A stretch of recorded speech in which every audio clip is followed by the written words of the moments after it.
Arsitektur Mesir kuno. Perjalanan sejarah arsitektur dimulai dari benua Afrika, tepatnya di Mesir kuno.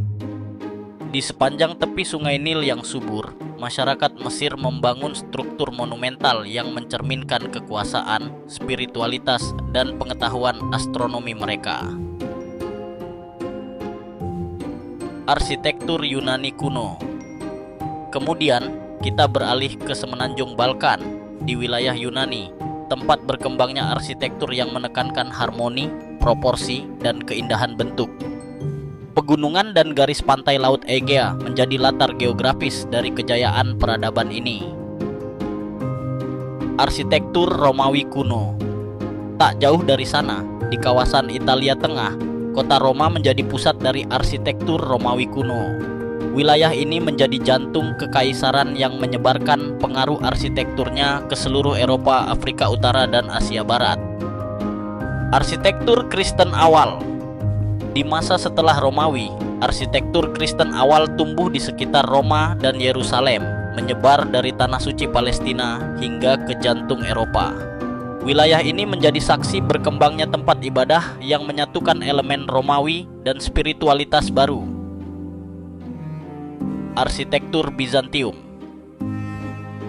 Melanjutkan ke timur, kita tiba di Konstantinopel, kini dikenal sebagai Istanbul, Turki. Disinilah lahir arsitektur Bizantium yang memadukan elemen Romawi Timur dengan pengaruh Timur Tengah dalam bentuk kubah besar dan dekorasi mozaik yang kaya. Arsitektur Romanesk. Di Eropa Barat, tepatnya di Prancis, Jerman, dan Italia, berkembang arsitektur Romanes. Wilayah ini ditandai dengan dataran tinggi, lembah subur, dan kota-kota kecil abad pertengahan yang menjadi pusat kehidupan religius. Arsitektur Gotik. Masih di Eropa Barat, gaya Gotik menjulang di kota-kota seperti Paris, Chartres, dan Reims di Prancis. Lingkungan urban dan gereja megah menjadi pusat lahirnya arsitektur yang menekankan vertikalitas dan cahaya. Arsitektur Renaissance. Kembali ke Italia, khususnya kota Florence, lahirlah arsitektur Renaissance. Kawasan ini, dengan latar lembah Sungai Arno dan bukit-bukit Tuscany, menjadi pusat kebangkitan ilmu pengetahuan dan seni klasik. Arsitektur Barok.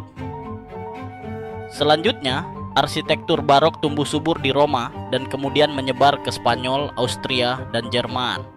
Gaya ini mencerminkan kekuasaan gereja dan kerajaan dengan latar kota besar dan istana megah. Arsitektur Rokoko. Di Jerman dan Prancis Selatan, gaya Rokoko berkembang dalam lingkungan kerajaan yang lebih intim dan dekoratif.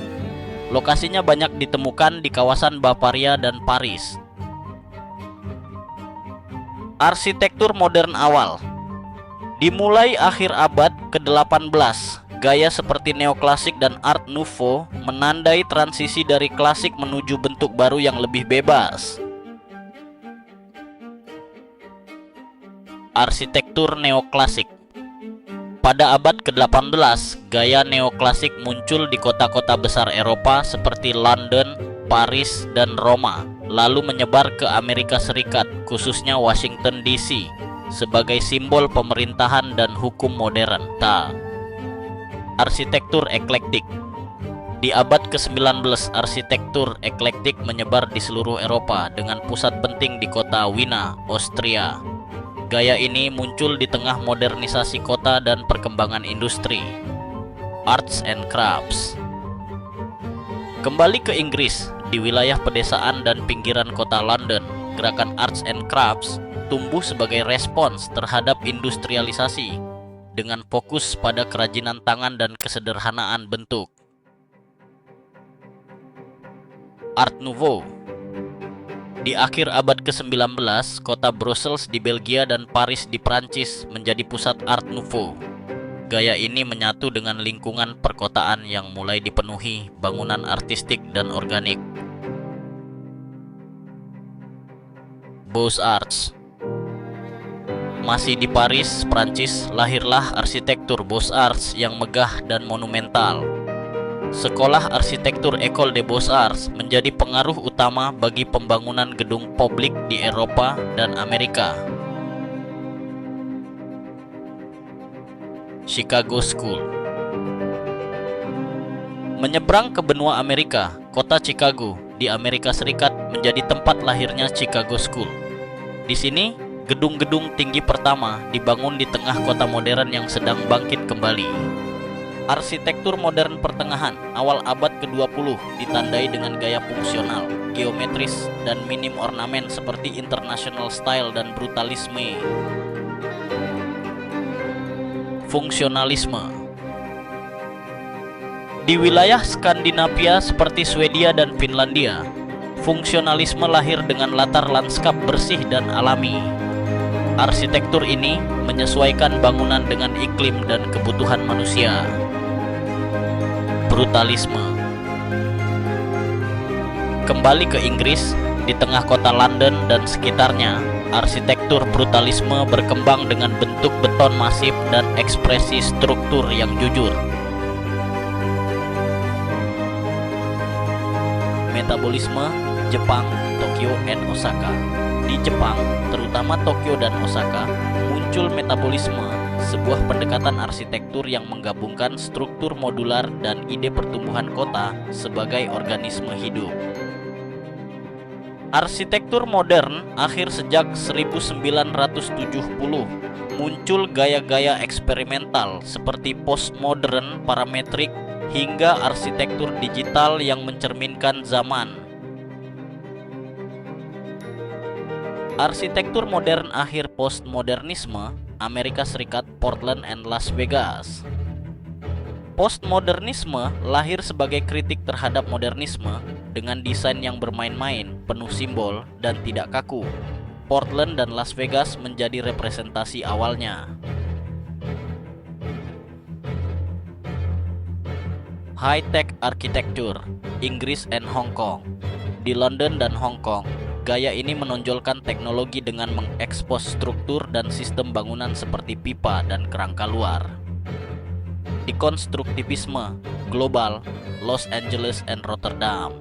Dekonstruktivisme berkembang di kota-kota seperti Los Angeles dan Rotterdam, membawa bentuk tak beraturan dan dinamis, seolah menantang arsitektur konvensional. Regionalisme kritis, global, Brasil and Finlandia. Gaya ini muncul sebagai usaha mempertahankan identitas lokal seperti terlihat di Brasil dan Finlandia sambil tetap mengadopsi prinsip modernisme. Neo-vernakular, global, Indonesia and Asia Tenggara. Neo-vernakular menghidupkan kembali bentuk arsitektur tradisional dengan pendekatan kontemporer. Asia Tenggara menjadi panggung ekspresi budaya ini. Minimalisme, Jepang dan Eropa, Tokyo dan Berlin. Di Jepang dan kota-kota seperti Berlin, arsitektur minimalis menekankan kesederhanaan, ruang terbuka, dan keheningan estetika. Green architecture, global, Copenhagen and Singapura. Di kota seperti Copenhagen dan Singapura, arsitektur hijau menjawab krisis iklim dengan desain berkelanjutan, hemat energi, dan ramah lingkungan. Parametrik, global, London and Abu Dhabi. Dengan bantuan komputer, parametrik menciptakan bentuk-bentuk kompleks dan futuristik. London dan Abu Dhabi menjadi galeri gaya ini. Blobitecture, global, Los Angeles and Dubai. Blobitecture muncul dengan bentuk bulat dan amorf yang tampak seperti organisme. Kota Los Angeles dan Dubai jadi pusat eksplorasinya. Neofuturisme, global, Seoul and Doha. Neofuturisme merangkul estetika masa depan. Di kota-kota seperti Seoul dan Doha, teknologi dan ekspresi artistik berpadu dalam arsitektur. Arsitektur digital global, New York and Tokyo. Dengan bantuan perangkat lunak desain canggih, arsitektur digital hadir di kota-kota besar seperti New York dan Tokyo, mendorong batas desain konvensional. Arsitektur adaptif, global, Amsterdam and Melbourne. Di era perubahan iklim dan krisis global, arsitektur adaptif muncul di kota seperti Amsterdam dan Melbourne, menyesuaikan bangunan terhadap kebutuhan masa depan. Arsitektur adalah cara manusia meninggalkan jejak, bukan hanya di tanah, tapi di zaman. Setiap gaya, setiap garis adalah cerita tentang harapan, perubahan, dan masa depan yang terus kita bangun.